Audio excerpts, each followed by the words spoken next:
नमो भगवते वासुदेवाय नमः। आप सभी का मेरे YouTube चैनल भक्ति सागर में पुनः स्वागत है। आज के अपने इस वीडियो में हम आज के पंचांग की जानकारी प्राप्त करेंगे। वीडियो यदि अच्छा लगे तो लाइक एंड शेयर भी करें। प्रतिदिन के पंचांग की जानकारी लगातार प्राप्त करते रहने के लिए कृपया चैनल को सब्सक्राइब अवश्य कर लें। आइए अब 7 अक्टूबर 2025 का पंचांग जान लें।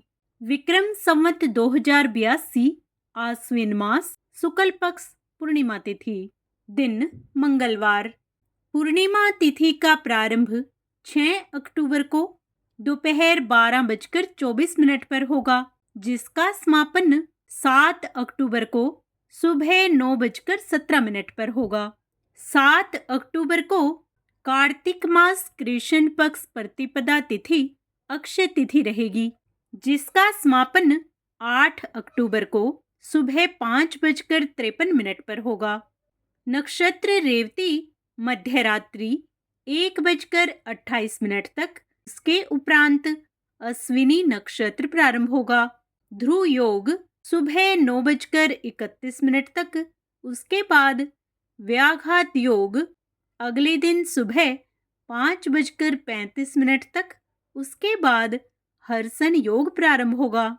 रेवती नक्षत्र सुबह 4:01 से 8 अक्टूबर को मध्य रात्रि 1:28 तक रहेगा। उसके बाद अश्विनी नक्षत्र प्रारंभ होगा। सूर्योदय सुबह 6:24 पर तथा सूर्यास्त शाम 6:04 पर होगा। चंद्रोदय शाम 6:12 पर तथा चंद्रास्त अगले दिन सुबह 7:21 पर होगा। आइए आज के कुछ मुहूर्त जान लेते हैं। ब्रह्म मुहूर्त सुबह 4:48 से सुबह 5:36 तक रहेगा। अमृत काल रात 11:18 से मध्य रात्रि 12:44 तक रहेगा। अभिजीत मुहूर्त सुबह 11:51 से दोपहर 12:38 तक रहेगा। किसी भी शुभ कार्य को करने से पहले राहु काल का विचार अवश्य कर लेना चाहिए। आइए अब राहु काल का समय जान लेते हैं। राहु काल दोपहर 3:09 से शाम 4:37 तक रहेगा। यमगंड योग सुबह 9:19 से सुबह 10:47 तक रहेगा। सूर्य कन्या राशि पर रहेंगे तथा चंद्रमा 8 अक्टूबर को मध्य रात्रि 1:28 तक मीन राशि पर, उसके उपरांत मेष राशि पर संचार करेंगे। चंद्रमास अमांत आश्विन, पूर्णिमांत भी आश्विन रहेगा। वैदिक ऋतु शरद, दृक ऋतु भी शरद रहेगी। मंगलवार के दिन उत्तर दिशा में दिशाशूल होता है, इसलिए इस दिन इस दिशा में यात्रा करने से बचना चाहिए। यदि आपको किसी कारणवश जाना ही पड़े तो इस दिन गुड़ खाकर और पहले कुछ कदम पीछे चलकर फिर यात्रा प्रारंभ करें। आपकी यात्रा सुखद होगी। आज से कार्तिक स्नान प्रारंभ हो रहा है। इस पवित्र दिन के कुछ विशेष उपाय जान लेते हैं। कार्तिक महीने में सूर्योदय से पहले किसी पवित्र नदी में नहाना बहुत शुभ माना गया है। यदि नदी में स्नान संभव ना हो तो घर पर नहाने के पानी में गंगाजल डालकर आप स्नान करें। ऐसा करने से नदी स्नान का पुण्य मिलता है और मन और शरीर दोनों शुद्ध होते हैं। कार्तिक मास भगवान विष्णु को समर्पित है। इस महीने में उनकी नियमित पूजा करना और तुलसी माता का ध्यान रखना बहुत शुभ माना गया है। तुलसी के पौधे को जल देना और उसकी सेवा करना भगवान की कृपा पाने का इस महीने में सबसे सरल उपाय है।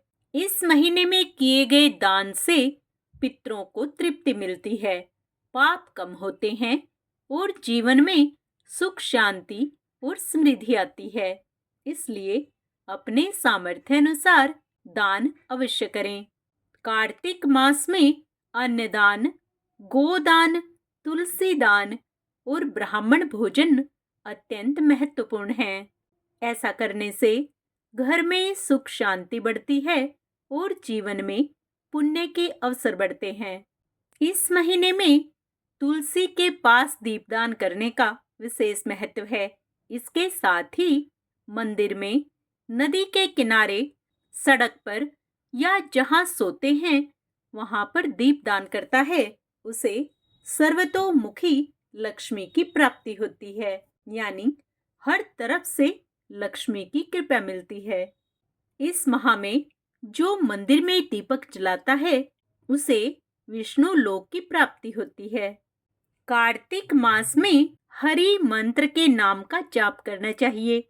जो भी लोग इस माह में एक बार भी हरि नाम का जाप करते हैं उनकी सभी इच्छाएं पूर्ण होती हैं। कार्तिक मास में तामसिक चीजों का सेवन ना करें। तन और मन में शुद्धता और पवित्रता बनाए रखें। आप सभी का दिन मंगलमय हो। भगवान श्री हरि विष्णु आप सभी पर अपनी विशेष कृपा दृष्टि रखें। कमेंट में जय श्री हरि अवश्य लिखें। हम पूरे कार्तिक मास में कार्तिक महात्म्य की कथाएं अपने चैनल पर डालेंगे। आप उन्हें भी अवश्य सुने व पुण्य के भागी बने।